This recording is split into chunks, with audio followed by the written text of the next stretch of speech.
This standard trad climbing rack weighs 4.5 kilos. What I'm going to pay particular attention to is that, and I do anyway, but even more so, is to make sure that my waist belt is on up around my waist, so high above my hips, and also that it's snugged in nice and tightly. Because as I put that rack onto my harness now, if it's a little bit loose, it could all start to slide south and become quite uncomfortable.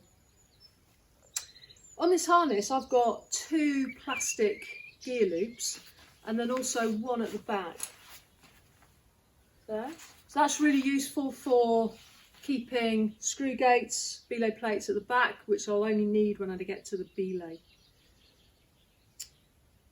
I also need a system to be able to put all that onto the harness. And again, this is a very personal thing, and people will have lots of different ways that they find works for them. So what's important is that you find out what works for you. I'll start off with the nut key and the rescue crab, so they sit round to the back on that back gear loop. So I'm just having to feel around, find the gear loop, make sure it's clipped on properly. It's always a good thing to practice. And the 2 extra carabiners, again, they can stay clipped together and again sit round the back. The slings, some of them I might place on the pitch, but possibly, mainly it's going to be at the belay that I need them, along with the screw gates. So again, they're going to sit around the back of the harness. So the longer sling can go around the back. And what I like to do is to just divide the different styles on either side. So I've got one of each. So I've got a Dyneema sling and an aramid on one side. Same on the other. Now I like to carry my slings on my harness because it keeps them neat and tidy and out of the way. There's plenty of people that will carry them around their shoulders. So there's a couple of ways of doing that. You could just double the sling over, put it over head and shoulder, and then attach your screw gate onto there. What I find with that though is that for me, being reasonably short, it does actually tend to interfere with the rest of the gear on my harness. You can see it's dangling quite low there over the gear loop. Another way that people use is to, again, put it round the shoulders, but this time using the carabiner to attach. And once again, that's hanging quite low. Here's the postie. So what I prefer is to wrap, again, get that double loop of sling and twist at either end. Okay, maybe one twist too many there. Get the carabiner, attach it onto the other end of the sling, and then that twist keeps it all neat and tidy to then stow on the back of the harness. Next, we're going to put the hardware on. Okay, fair weight to that lot. So there's going to be an order to this. I'm right-handed. I tend to place quite a few wires. So these are going to go on my right-hand side, sat towards the front of my harness. They're going in size order. So I've got the small, medium, and then large, and 2 larger wires at the back there.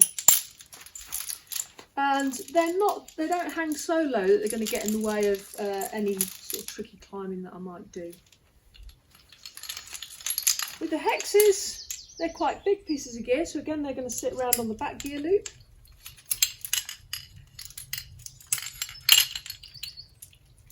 And with the camming devices, again, move them forward in size order.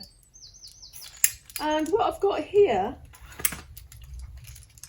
is I've grouped them into pairs onto one snap gate, and I've got a colour-coded snap gate on there. So that allows me to quickly see what size I want from my harness, and then with having the 2 on, I've actually got a couple of sizes that I could use.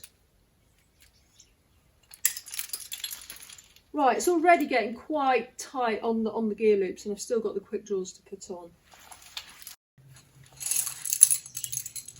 With these then, I'm going to have a selection on each side.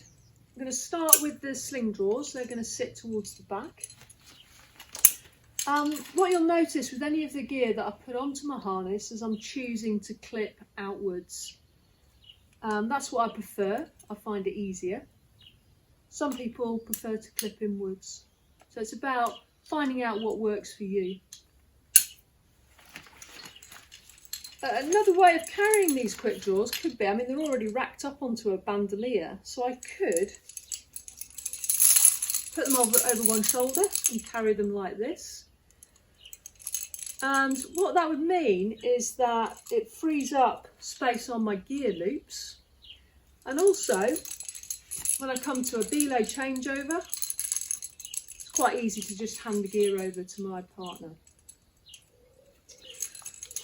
What I tend to find though is, again, it can all hang forwards a bit and get in the way, and also get a bit muddled up with the gear that's sitting on my gear loops. Another option could be then is to have a bandolier that's got an adjustable buckle on it to make it shorter, or make one, such as I've done here, that's going to make sure the quick draws sit slightly higher up.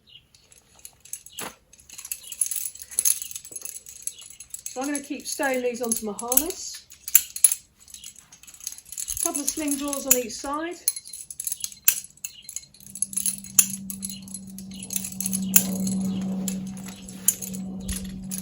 Then the medium length ones.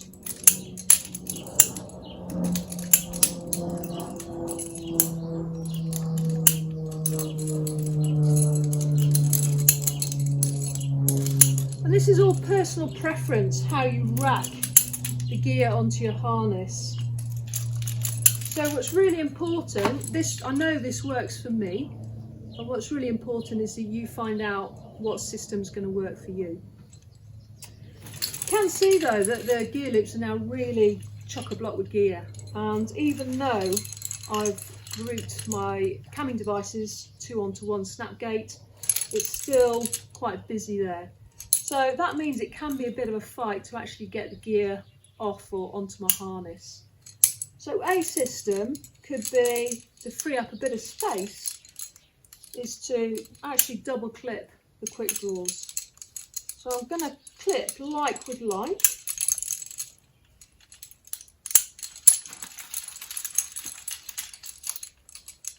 I'm just showing this as an example. I don't actually use this system, but you can see that it's creating some space, and for some people that could work. I'm all racked up. All I need is a classic route and not a wobbly dry stone wall.